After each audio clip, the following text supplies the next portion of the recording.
someone's left this Satsuma on the front row. If they need it, we'll just leave it here as a small piece of energy in case we need it.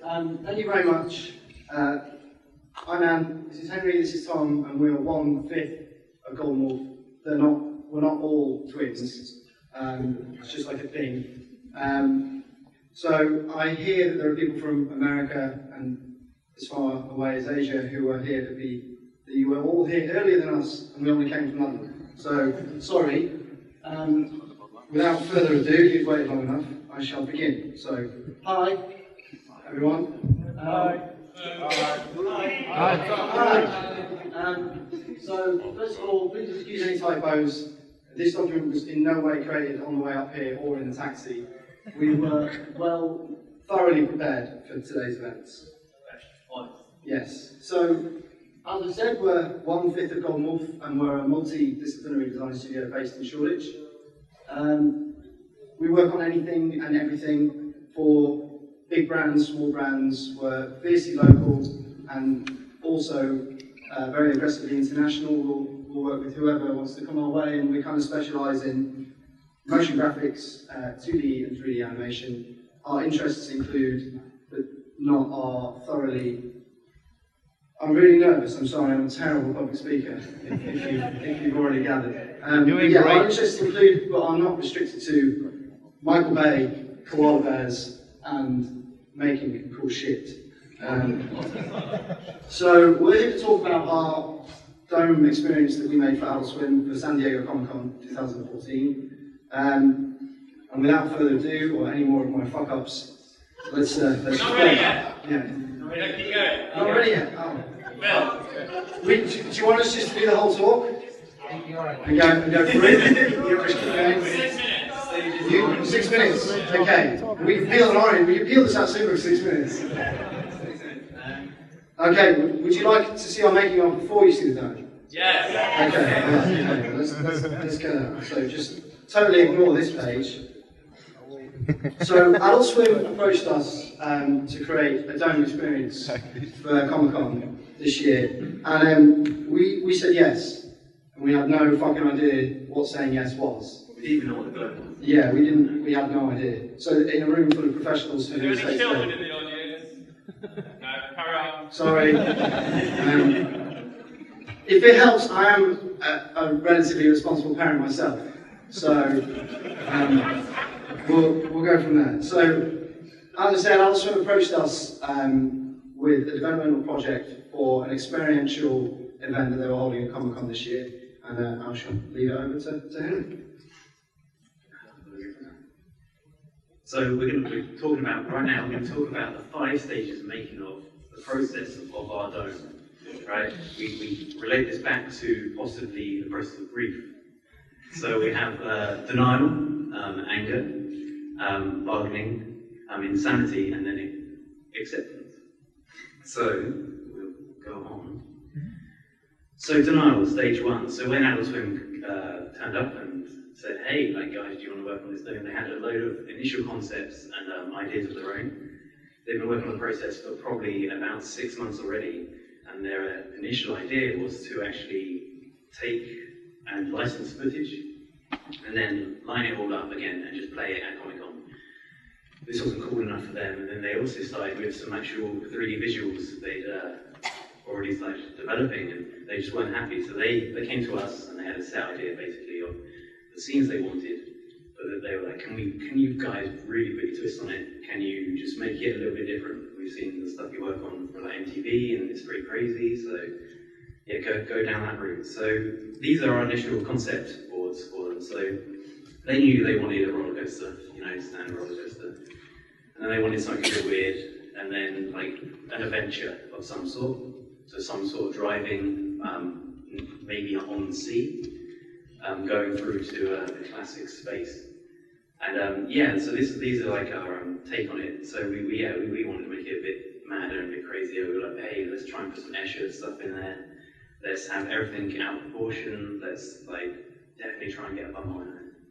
And then we moved on to the classic space scenes. So big fan of sci-fi. And bumbles, obviously. Yeah. That's that. Cool.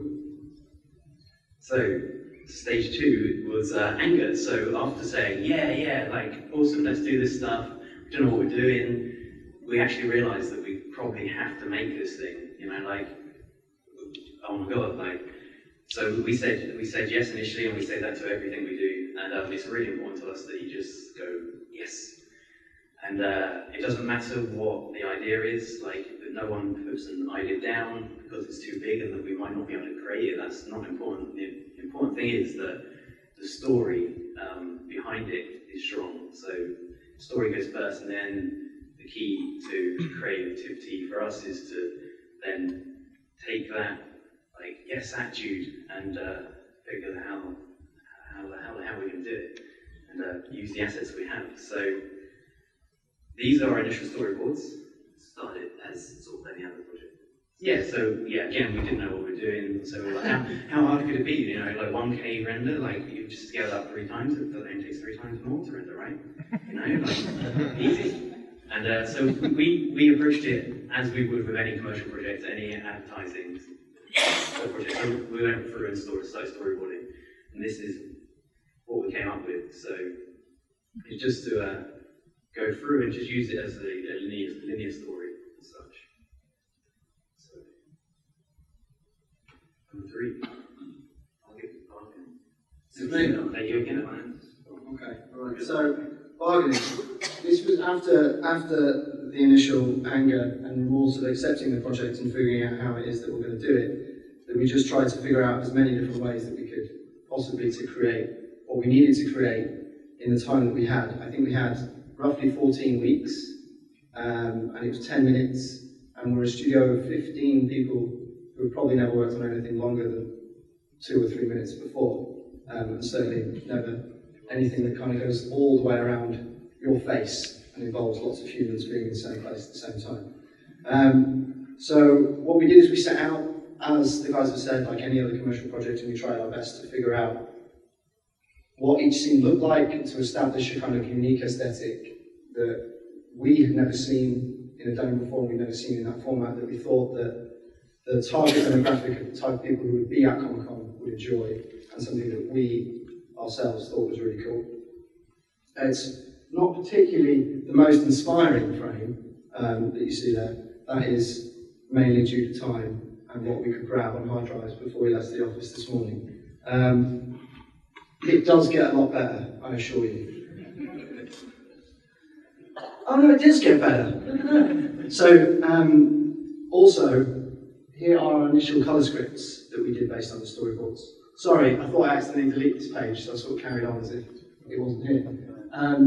So these are what the initial map painters would have done to put everything together to kind of inform the overall look. I don't really think of anything else witty or funny that I can say about that, so just enjoy the image.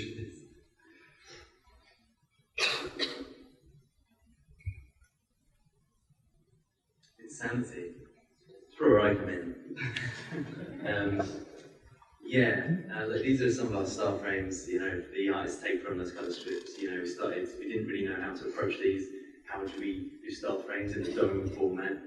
How does the client really want to see them? Do we have time to put them in the dome format? So we just did panoramas of sort of set scenes as such. Insanity. When you're producing it, when we're making a dome, we kind of get lost in it, and it kind of sort of sends most of us mad. Yes. At some point. Yeah.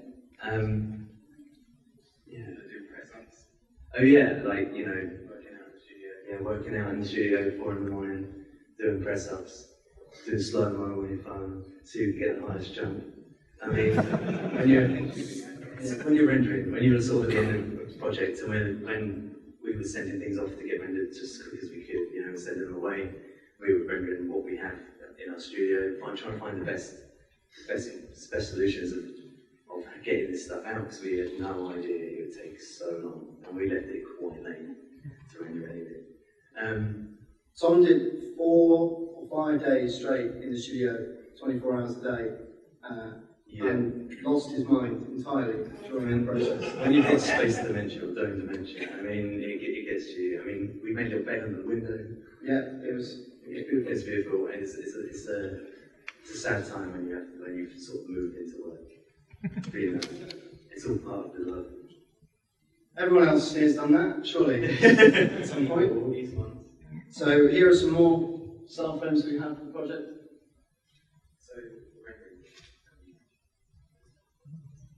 Rendering. I don't want to talk about rendering because I'm worried that Anne's going to kill me the amount of times I called her to say, can we render it here?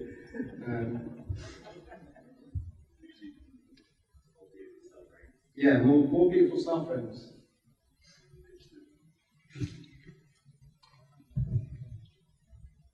Stage 5. Acceptance. So suppose, like, once you've gone through the dementia stage, and you've lost your mind, and you've rented it all out, you've been sleeping in the studio for days, and you hate it. Yeah, you really do hate it. And you kind of forget of what you're doing and, you know, who is it for. You finish it and you're like, oh, thank God for that, and you go home and you sleep for 3 days. And then you look back at it and go, so what did we do? You know, was it any good? And you look back and go, yeah, actually we did alright. We did alright on that. And, you know, we went out, like, Anne was lucky enough to go out there and see that, and this is the setup they did out there, and it looked incredible, and the guys were really happy with it, and it was nice to stand back and see that. We went on YouTube and checked out some of the reactions everyone was getting as they were coming out there, and that really makes it worthwhile for us, you know, like, there was testing at times when we were working on it.